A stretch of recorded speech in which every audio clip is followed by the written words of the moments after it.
Do you feel the buzz?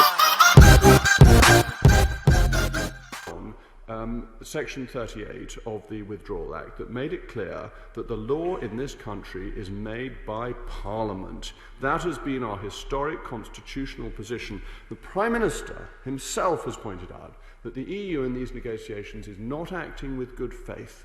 And if you are negotiating with somebody who is not behaving in good faith, you have to protect your interests, and we have a fundamental duty to protect the Good Friday Agreement. That it is absolutely clear in the Good Friday Agreement that there will be no change in the constitutional status of Northern Ireland without agreement from the people of Northern Ireland. Putting tariffs on, banning food going from GB to Northern Ireland would be such a fundamental change, and it is our duty to stop that happening, because it is our duty to protect the Good Friday Agreement and to support the United Kingdom. And a fine piece of legislation has been crafted and is being piloted through the House of Commons that will do precisely that. It is the right law, it is good law, and it will protect the position of the people of Britain. As regards provisions in Kent, the government has consistently ensured that provisions are being made in Kent for whatever may be the result on the 1st of January next year. And this is absolutely the right thing to do, and the government is continuing to do that.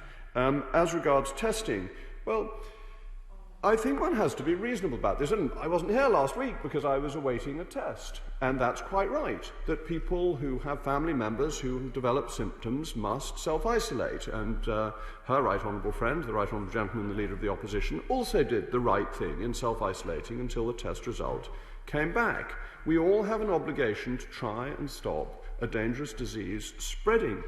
But the issue of testing is one where we have gone from a disease that nobody knew about a few months ago to one where nearly 250,000 people a day can be tested. And the Prime Minister is expecting that to go up to 500,000 people a day by the end of October.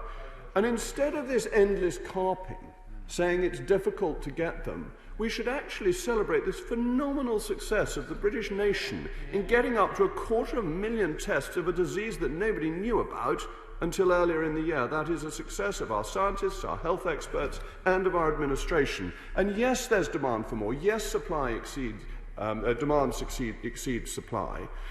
But it is growing, the supply is increasing, and what has been done is really rather remarkable and something we should be proud of. And finally, on the division yesterday, well, that's the great thing about being here physically. We had a fallback plan so we could all get through the lobbies. Just think, if we'd all been remote, the business would have fallen. We would not have got the business through the House. Well, there's some cackling from the opposition benches. The opposition benches seem to think that when technology fails, we have even more technology, whereas actually good, trusty turning up and saying aye and nay worked extraordinarily well.